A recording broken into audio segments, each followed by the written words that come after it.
नमस्कार, मैं हूं संजय कुमार और आप देख रहे हैं एसएम न्यूज़ लाइव। और इस वक्त मैं एमसीवी जिले के कलेक्टर कार्यालय पर खड़ा हूं और आपको बता दूं कि आज नॉमिनेशन फाइल करने की तारीख है 27 तारीख। आज नॉमिनेशन फाइल करने पहुंचे हुए हैं भारतीय जनता पार्टी की तरफ से रेणुका सिंह और श्याम बिहारी जायसवाल, जो कि मेरे बाईं तरफ हैं, और उनके साथ समर्थन में जो भीड़ यहाँ उमड़ी हुई है, आपको बता दूं कम से कम 10 से 15 हजार लोग उनके साथ पहुंचे हुए हैं, जो कि भरतपुर, सोनहत और मनेंद्रगढ़ विधानसभा क्षेत्र से आए हुए हैं। और वहीं मेरी दाहिनी तरफ कांग्रेस की जो भीड़ है उसमें भी तकरीबन 15 से 20 हजार लोग रमेश सिंह और गुलाब कमरों के समर्थन में यहाँ पर पहुँचे हुए हैं। और इस वक्त रमेश सिंह और गुलाब कमरों दोनों अंदर कलेक्टर कार्यालय में है, नॉमिनेशन फाइल करने पहुँचे हुए हैं।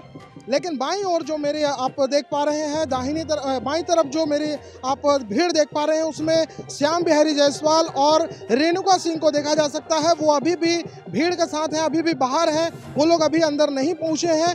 और यहाँ जो समर्थक आए हुए हैं, जो पहुंचे हुए हैं, हम उनसे बात करेंगे और जानेंगे कि किस तरह की भीड़ और किस तरह की स्थिति इस वक्त आप देख सकते हैं। यहाँ रेणुका सिंह जो कि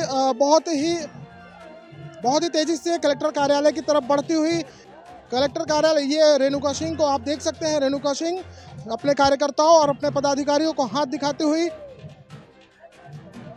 कलेक्टर कार्यालय के बाहर जो भीड़, भैयालाल राजवाड़े भी आपके सामने दिखाई दे रहे हैं, भैयालाल राजवाड़े, और इनके समर्थन में भाजपा के खेमे से भाजपा की जो भीड़ यहाँ दिखाई दे रही है, इसमें से एक नारा बहुत ही तेजी से सामने आ रहा है, वो है अब नहीं सहिबो बदल के रहिबो। तो अब ये बदलने की बात कर रहे हैं, इनसे, इनके कार्यकर्ताओं से बात करेंगे और जानेंगे कि आखिर क्या बदलने की बात कर रहे हैं। आप लोगों के जो भीड़ है, इसमें से एक नारा निकल के आ रहा है, अब नहीं सहिबो बदल के रहिबो। किस बदलाव की बात कर रहे हैं? सरकार जो भूपेश बघेल की, जो ठगेश बघेल की जो सरकार है, इसको बदलने की बात का हम लोग नारा लगा रहे हैं कि जैसे हमारे प्रदेश की जनता जिसका हर चीज को लूट के खा रहे हैं, उसको हमको उनको तक पहुंचाना है। हमारा सिर्फ उद्देश्य है।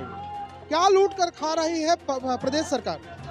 गरीबों का अनाज, और इतने घोटाला की है सरकार, कांग्रेस की सरकार, इसलिए इसको बदलने के लिए इस बार पूरी जनता तैयार है। बदलना ही बदलना है, कांग्रेस को इस बार हटाना है, देश से हटाना है पूरा कांग्रेस को।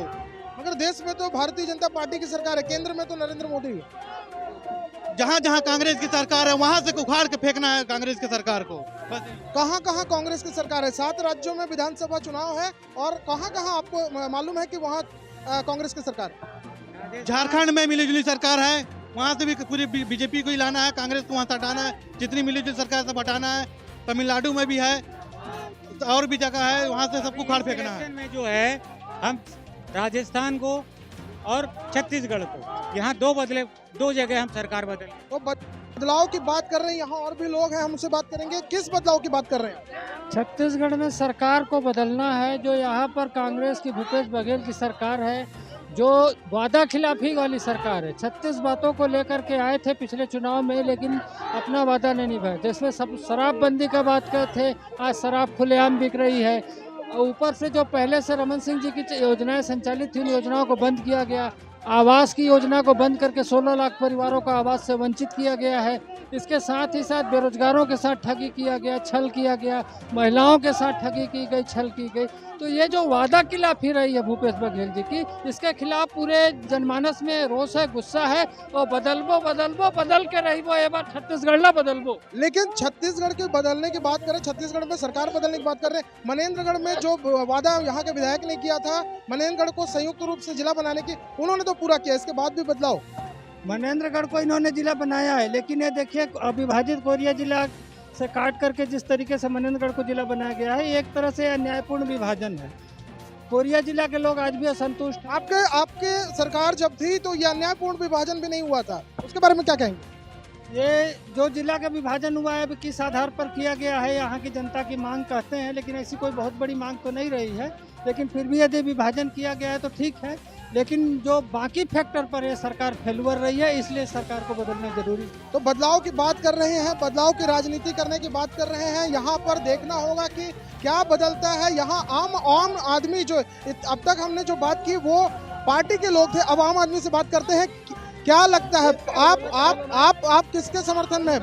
बीजेपी का हूँ। नरेश चौधरी मेरा नाम है सर। ये चोरों की सरकार को हम हटाना चाहते हैं बस।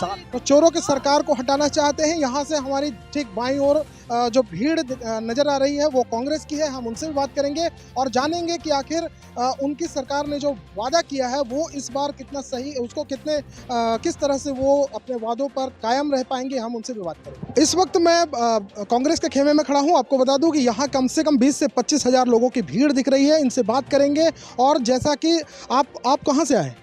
मैं शिवगढ़ पंचायत से आया हूँ। किसके समर्थन में आप यहाँ आए? यहाँ तो आए हैं हम लोग कांग्रेस के समर्थन पे। कांग्रेस के कौन से नेता? मतलब आप गुलाब कमरों की तरफ से आए हैं या रमेश सिंह जी की तरफ से? ये गुलाब कमरों की तरफ से आए हैं। क्या लगता है गुलाब कमरों को, आपकी जो भीड़ आपके साथ है, आपके साथ जो भीड़ है, क्या लगता है कि वो भीड़ गुलाब कमरों को जितवा लेगी?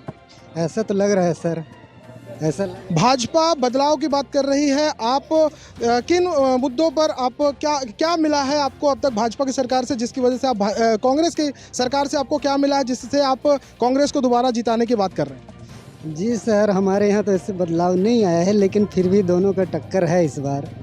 तो क्या देखकर आप कांग्रेस की सरकार को वोट देने की बात कर रहे हैं? क्या देखकर आप उनको वोट करेंगे? क्या मिला है आपको? सर अभी तो ये 25-250 रुपये क्विंटल की धान की बात हो रहा है, कुछ कर्जा माफ़ करने की बात हो रहा है।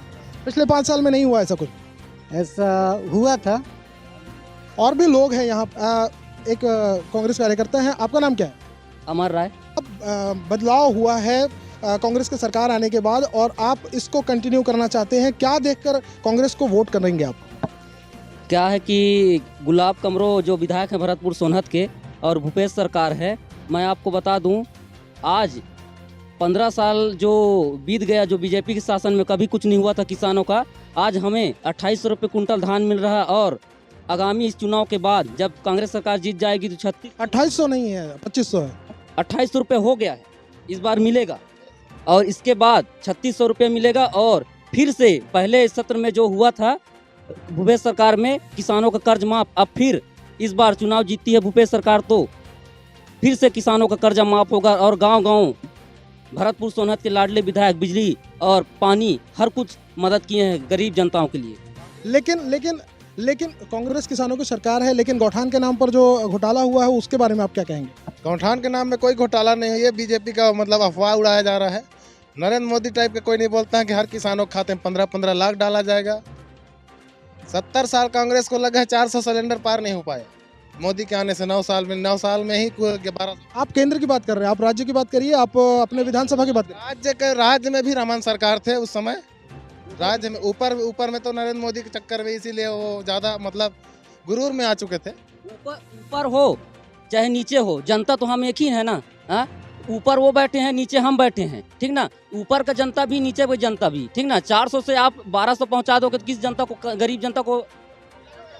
तो ये थी कांग्रेसी कार्यकर्ता थे और कांग्रेसी कार्यकर्ताओं ने बताया कि सरकार जो इस वक्त बदलने की बात हो रही है, भाजपा के जो लोग कांग्रेस की सरकार को बदलने की बात कर रहे हैं, यहाँ पर वैसा कुछ भी जो भीड़ दिखाई दे रही है यहाँ गुलाब कमरो और रमेश सिंह के समर्थन में, उसको देखकर ऐसा कुछ भी नहीं लग रहा है। खैर ये तो आने वाला वक्त ही बताएगा। चुनाव परिणाम जिस दिन सामने आएंगे उसी दिन ये पता चल पाएगा कि आखिर ये भीड़, ये समर्थन सिर्फ एक दिखावा था या ये चुनाव वोट में कन्वर्ट हो पाया है। अपने आसपास घट रही घटनाओं को जानने के लिए चैनल को सब्सक्राइब करना और बेल आइकॉन को दबाना ना भूलें।